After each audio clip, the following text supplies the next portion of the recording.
একবারে দেখেন, একবারে বাসা পুরো দেখেন। এটা কি অ্যারাবিয়ান? সবাই মিলে দিয়া এটা ইয়ে লইতে হইব। সালাদ, বেগুন, খেজুর খেজুর খেজুর। কত করে এগুলো শোনেন দিন? কত করে কিলো খেজুর? 15 টাকা।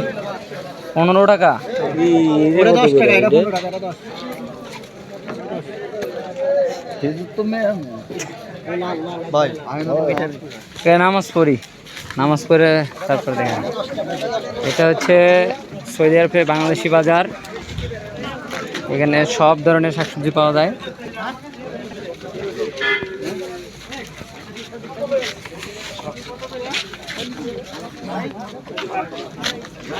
এখানে খেজুরও মোটামুটি, যেটা বাংলাদেশে আপনার 4000 টাকা, সেটা এখানে মাত্র অনলি 1000 টাকা।